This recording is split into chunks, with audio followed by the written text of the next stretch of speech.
Assalamu alaikum, good afternoon listeners.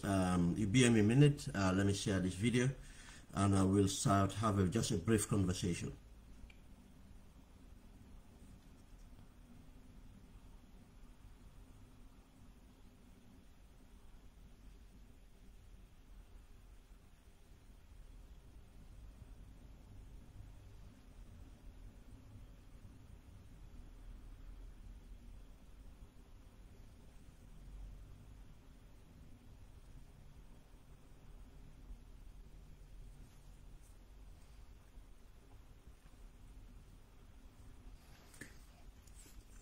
Okay, thank you very much. This is going to be a brief conversation that's compared to my normal time. And let me say again, sorry, today is Thursday, the 18th of August 2022. The time has just gone 7 minutes past 4 in the afternoon in Birmingham, England. I am coming out today. Normally, I've been very busy. And that's why I've not been coming online. I've been posting on the Open Gambia page articles. But this topic got to me so much that I cannot be able to express myself just by writing an article. I think that's why I said let me jump on for brief. This is one of the programs that will issues that will let me can take me out now to come on live on Facebook to have this discussion. Further down the line, obviously I'll be coming back because I'm just so busy with work and assignments and stuff like that. But by probably next month I will be more available to able to come on live. And the failure of our education system, I understand people are looking at different statistics. But anywhere, any way or how that you cut this is a complete failure of our education system. And the complete failure, the implication of our complete failure of our education system, that's what we should be thinking about. And this is not a surprise. Because from the First Republic, what do we realize? That our education system has been failed. Because God knows what system do we have, or do we even have a system? We are just going back, and I'll touch on that. But again, we should not be running to blame the students. No. Let's take the responsibility that we should take. Let's put the blame where it should be. Let's hold people accountable. We have elected officers. We have a government. We pay our taxes.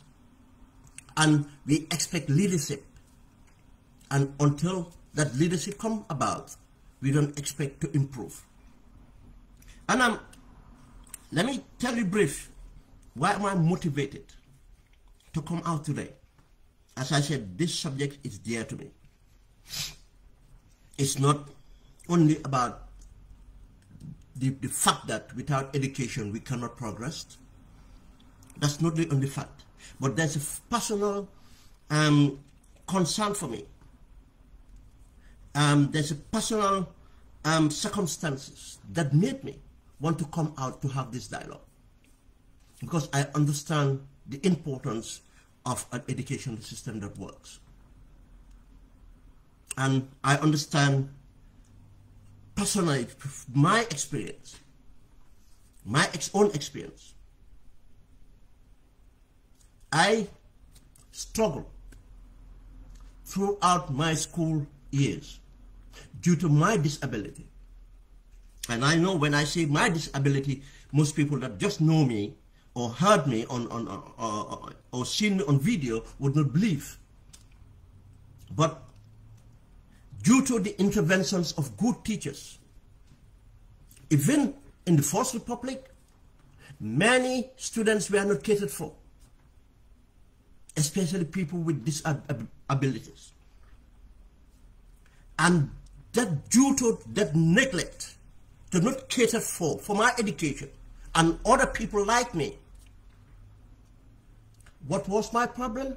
I was silenced. But I was not stupid. I was just not, the system just did not cater for the people, my needs to be educated. And like thousands of students like me that could not have hit their potential. I was lucky. I had teachers who had intervened to inspire me to continue to find an alternative way of educating myself. And down the line, I became the person I am today. To have the confidence, not only the confidence to come out to speak, but even to have the ability to speak. Because what was holding me back was more than the lack of words. It's not about lack of words. I was having a conversation in my head all the time. But I was most of the time angry. I was most of the time reacting. And for that, I have the empathy for the thousands of youths, children, been failed because of their disability in school. But thousands of children been failed because they have no resources or the system is not fit for purpose. These are thousands of students. My empathy too, because of today I am fortunate to live in a country where the systems work, where my children have the opportunity, if they put themselves to it, to be whoever they want to be. If they want to become scientists, if they have the potential, they have the system to help them to be. If they want to be business people, if they want to be accountants, if they want to be doctors, whatever they want to be, there's a system that will help them to be. It's that empathy I have to think of my compatriots, my family members, or my country people's children who cannot have access, who are not living in a system that they can aspire, their children can aspire to be what my children can aspire to be. Now it's up to me and my children to make sure they achieve what they meant to achieve. But it's not due to the system. They have catered for a lot. It's not excellent, but for a lot. And the sad part is, it's not that we cannot do the same. We can. It's just we are not motivated. We don't care to do the right thing. Because it's not affecting our children directly, but it's going to affect them. You see, that's the ignorance we have. Because we have so much so-called educated people in the position of leadership who are actually really ignorant. Because if they realize the consequences of failing thousands and thousands every year round, even the people that have gone through to excel or to meet their potential will be failed due to what the access to make them turn the primary education that they achieve into something of a professional and to impact. We keep on saying that people, oh, I have this much A grades, but I cannot get to the university. This much, I went to the university and probably just go to the university to get a degree, but not even where your potentials are. Because just to have a degree and you get that degree, you have nothing to do with it. And we keep on multiplying degrees, which are most of them. I'm not saying degrees are not right, but in most cases are not applicable. I cannot make the people productive in the markets that we have in the country because we don't have an economic policy. All we have is corruption and people doing what as they feel.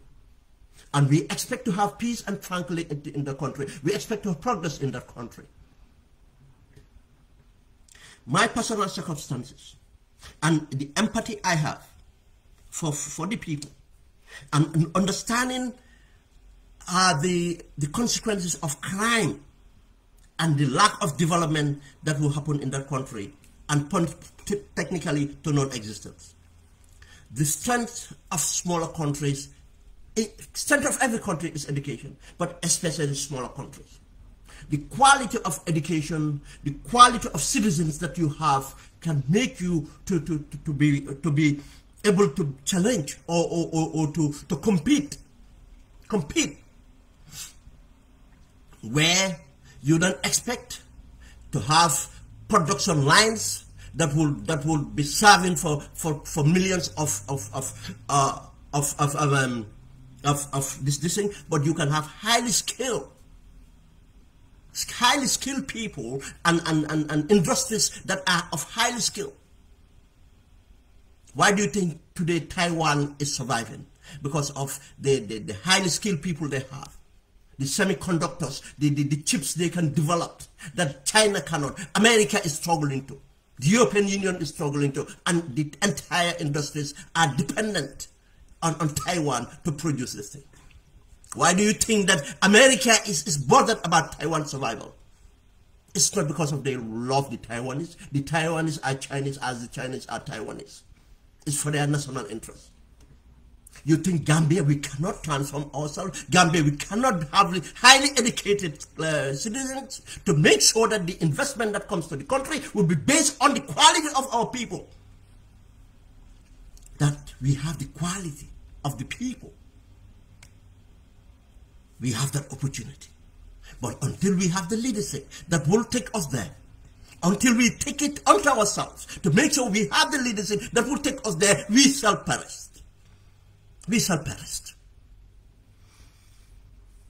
We have a system, what I call in the Gambia as a 4 to 5 tier system. In every country you have a tier system, especially in education. In developed countries you might say, oh, we have 2-tier system. You have the private education and you the independent schools, you call them, or private education, and you have the public. And it's sad, again, we're going to give this example, that Rwanda have managed to make public education more attractive than private education to the extent of private schools are closing. You think it's magic? You think it's rocket science? No. It's dedication. Dedication. It's not rocket science. It's dedication.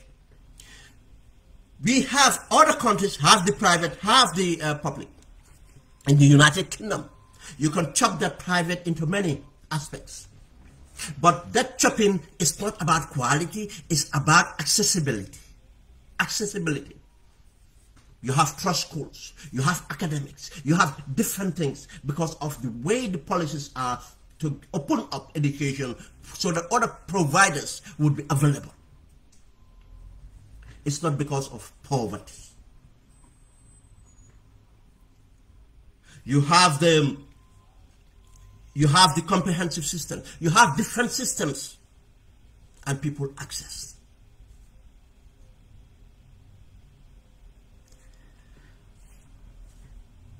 Let's come to the Gambia, because I want to keep this brief. What we have in the Gambia, which we didn't have in the First Republic, and I tell you, most people will lie to you. Will lie to you. Yes, some aspect has started to happen just at the early part of 1990, or later part of 81, later part of 82, early 1990. Most of students in the Gambia, regardless of where you come from, children from State House, Sadauda's children were going to public schools. So going to the public school in Banjul, they were going to the public schools in as high schools, the Gambia high schools and St. Joseph's and others, just as the ordinary, and technically every other person. Marina was mostly for the expatriates. Yes, latter part, obviously we have Gambians and some government officers that and some of the younger children or siblings, children of Sadauda that went to Marina. We had the 2-tier system then.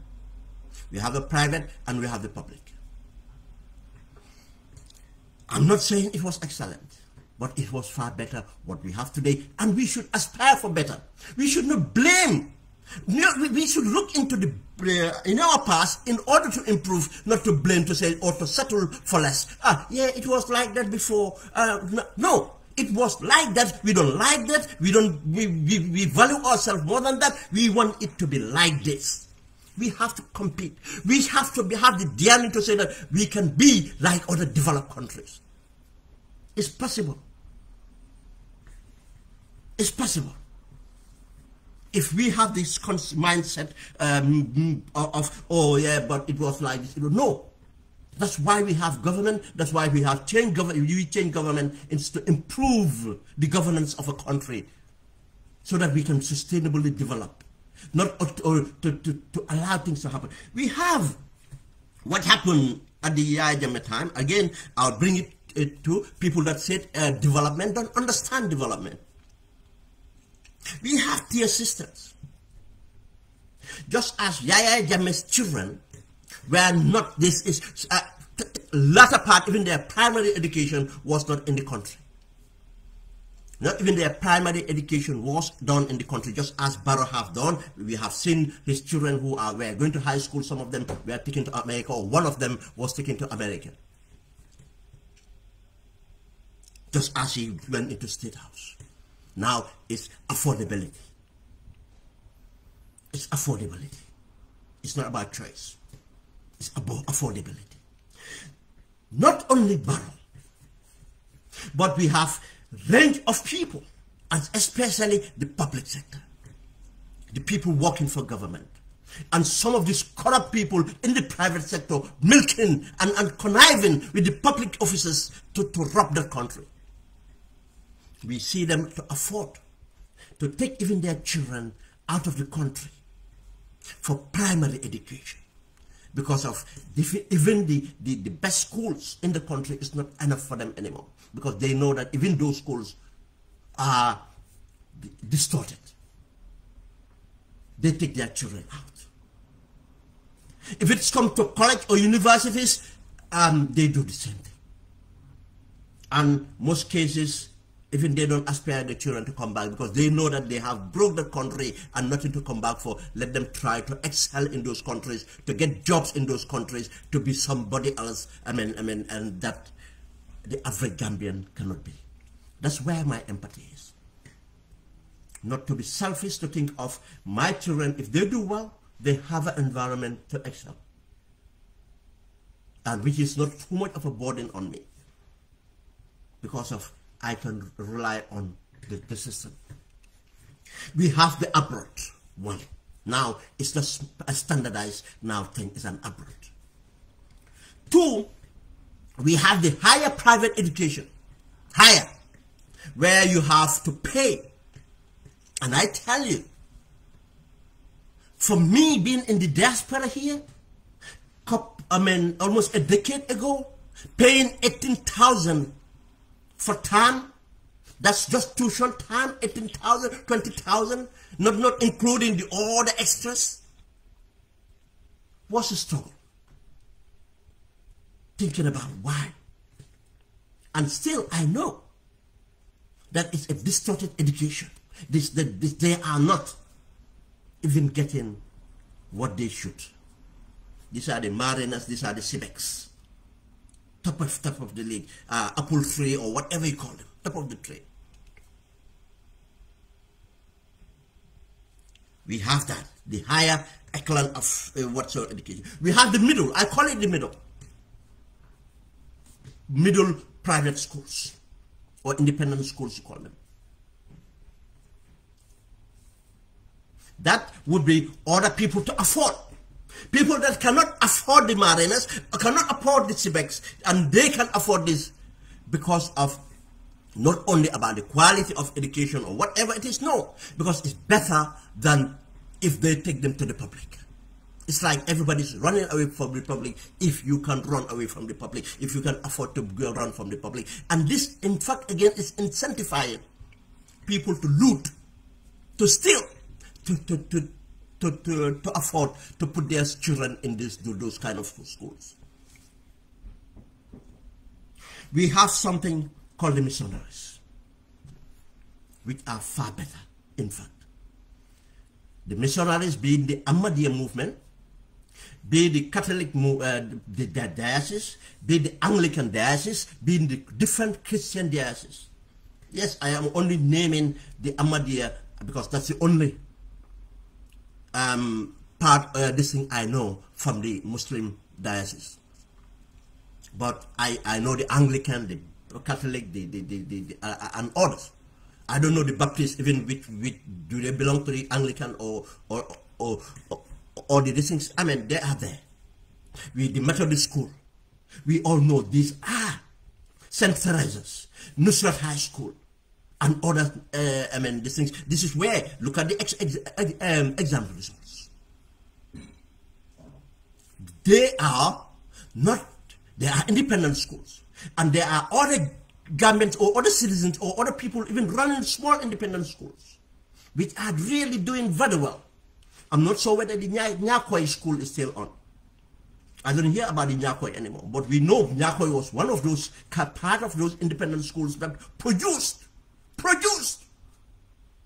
the kind of education, or educated children that we aspire to, and we could could not have gone to the 𝒂𝒂𝒏. But apart from that, what do we have? We have another two-tier in the public sector. The schools, public school within the Banjul greater area, I call it, not only even the Combo. Go and look at the schools in Bulford. Go and look at the schools in Gunjur. If not for philanthropists.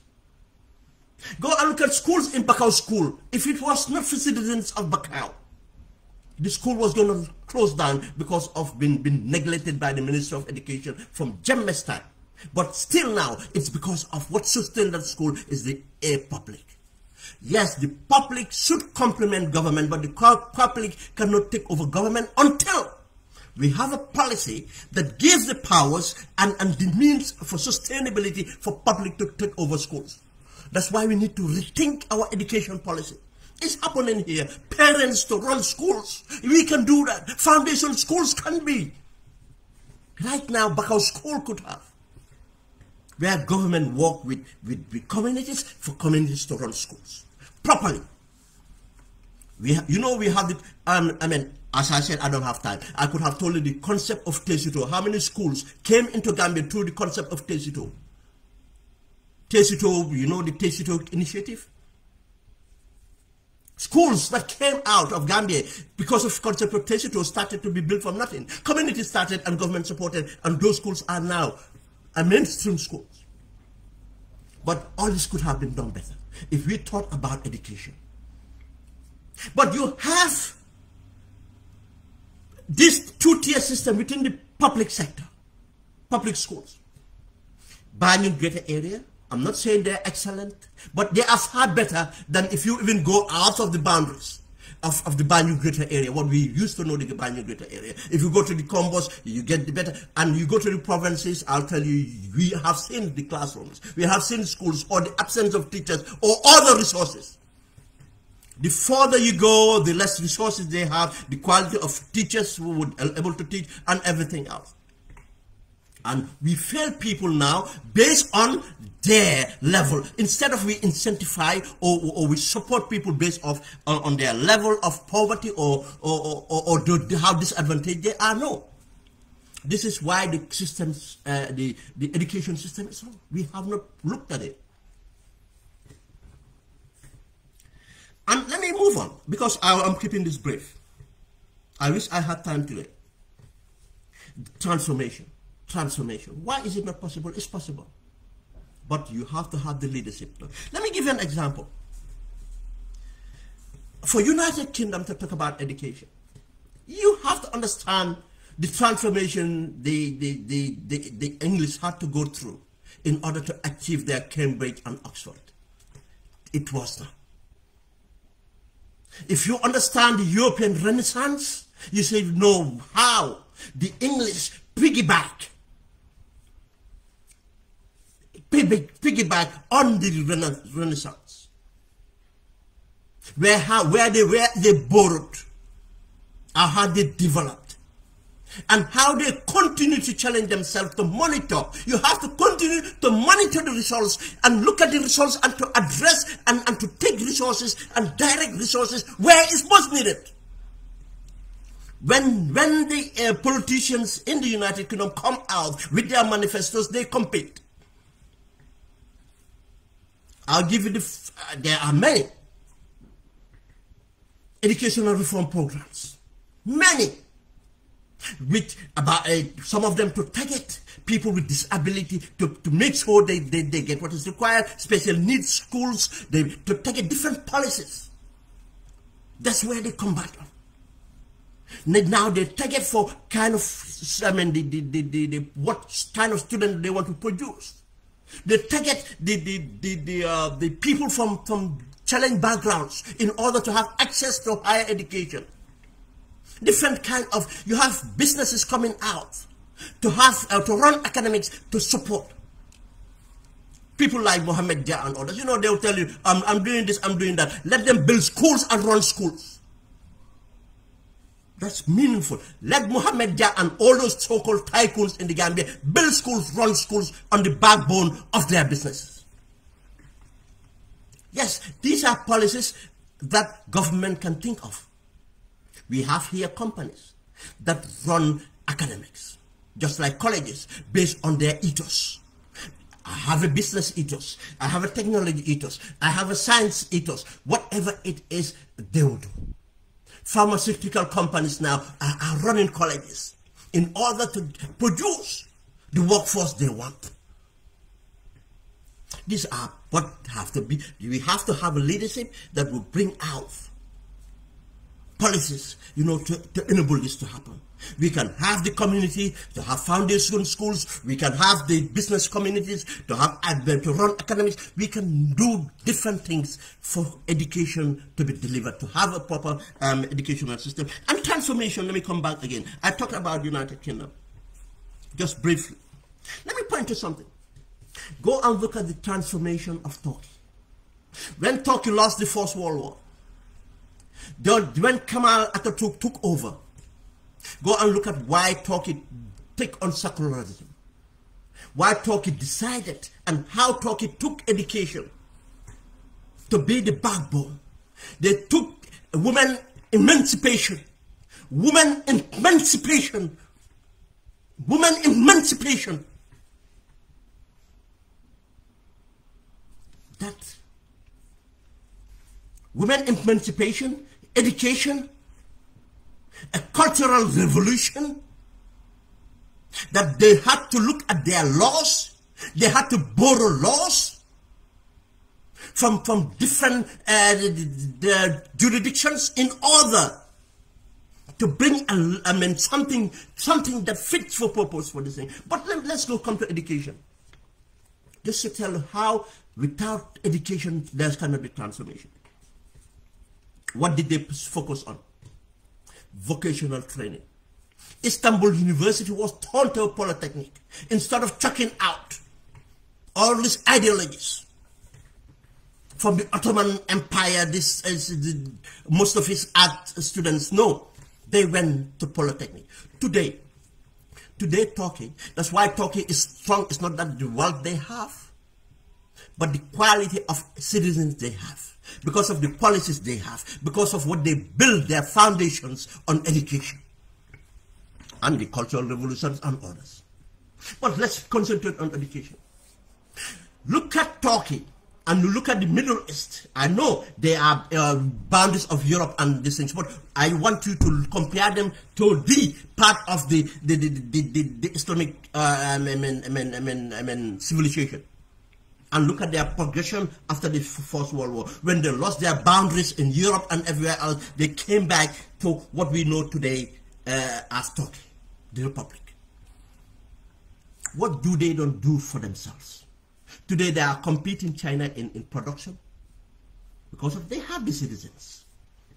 Today they are supplying European Union with armaments. The drone technology, they have needs that some countries in Europe are dependent on Turkey to supply them, to be able to defend themselves. And anything Turkey buys from any country, that's why they are reluctant to sell them technology. Any defense shield they sell them from America or Russia or anywhere, give it 2 years, Turkey will produce something better than that, and they will not need to buy that again, just as China did. Because they have the citizens that are educated. They have a system that works.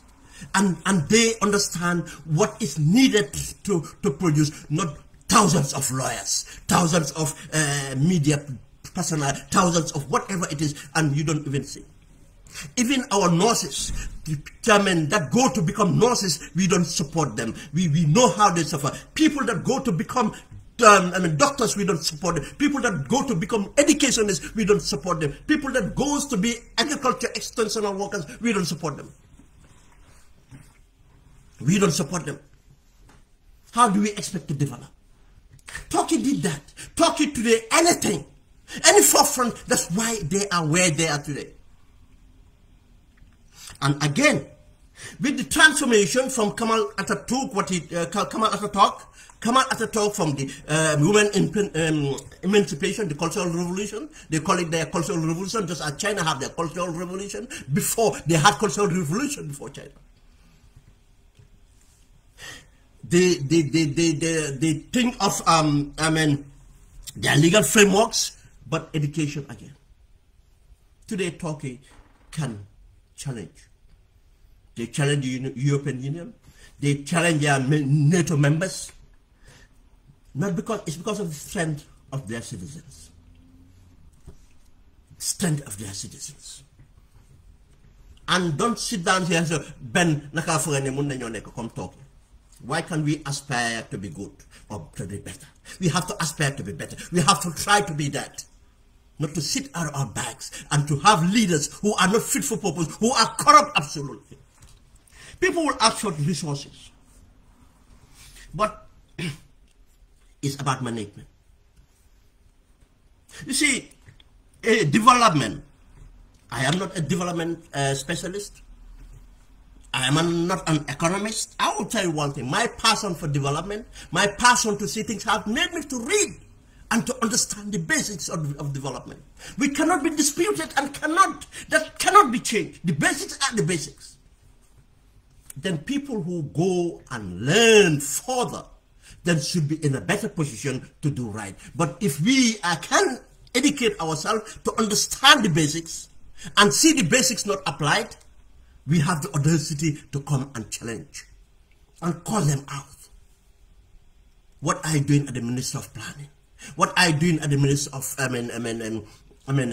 Education? What are you doing in all this ministry? Where is the Vice President? Let's give this in development. In order, the first thing would be to feed yourself. Produce food. And only if we only achieved that objective of producing food enough to add value to the food, agriculture, to add value to agriculture, we have addressed almost all of our problems. Be our health care system, how much people are sick today because they are not well nourished, how many children are not functional well because of they are malnourished from childhood, that they are not developing properly. How many of us are poisoned because of the food we import? Do we know how much jobs we create?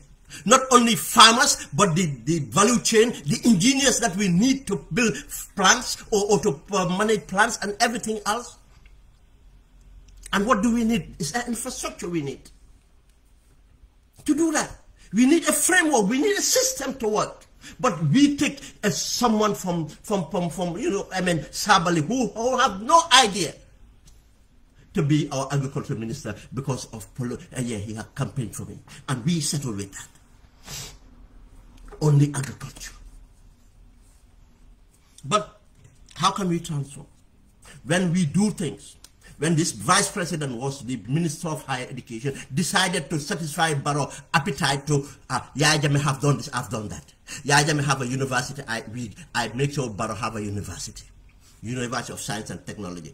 I am not saying that we should not have a University of Science and Technology, but let's make first things first. Let's have a foundation. Let's make sure the university we have already is fit for purpose. It's lack and starved of resources. Why are we going and duplicate another problem? When we have thousands of children. Now, if we cannot have exits from our colleges and schools to go to the University for Science, how are we going to put them there? The even developed world are struggling to produce the science students. And we think that we cannot invest in science and anything just to have a university and expect that the university to work. We need to build the students that will go to that university.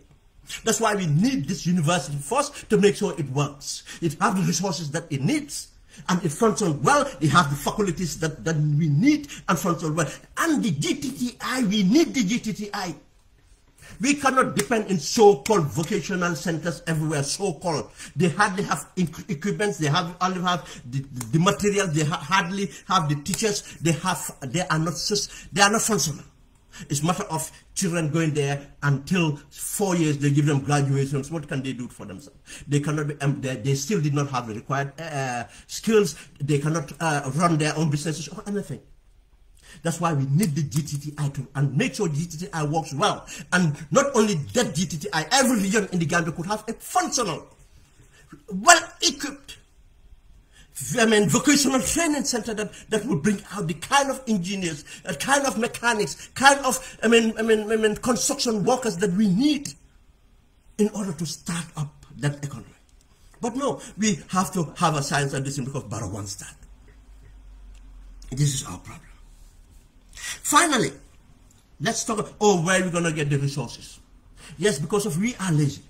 Or we have lazy leadership. I'm not talking about the people themselves. It's the leadership that's lazy, causing the people to be lazy. They are not inspiring. They cannot take people where they want to take them. We have to blame leadership for that. Because of what? The old development we know, and go and look at our budgeting. From 1910, since we had our independence, it's the same budget lines. We borrow, we beg, and we take that to steal it. In fact, we don't invest it. The corruption, if we don't fight the corruption in the country, nothing would be done. Look at, they said, they prioritize roads and bridges. Where are they? Where are they? Where's the Banyu project? Where is the OIC roads? Everything is done because of corruption. What we say is this: if we have competent government, if we have a government that's serious to combat corruption, to make sure that we control corruption, we cannot eradicate it, but we control corruption. And invest in productive sectors. And education is part of that. Priority sectors, education, healthcare. We need healthy people. We need to invest in the social capitals. We need citizens who are aware, citizens who can have love for country, citizens who can see the importance of unity. Citizens who will be jealous to protect their country, their society. We need this investment. These are priority investments, especially coming out of the dictatorship. But we have to invest in the productive sectors properly. But we can say, we invest. But look at the fertilizer issue. Corruption. Even if we invest, where it goes. But we have to have a direction again. What's our economy that we don't have it? Until we have these things, we will perish. Sorry guys, it was going to be a short one. And it's just because of the how concerned I am with this things program. I mean this failure of education system. That's why I came up on today. I am very busy with assignments and other things to deal with. But definitely, probably end of this month, by the mid of next month, things will get better. I'll be coming regularly. I am posting on Open Gambia, and anything I do now will be going on Open Gambia, and my Facebook page will be private. Please go and subscribe to Open Gambia if you want to follow my programs and other people's contribution, because we are trying to get other people to contribute their materials, their content on that page. Thank you very much, guys, and have a good evening. Jerry Jeff.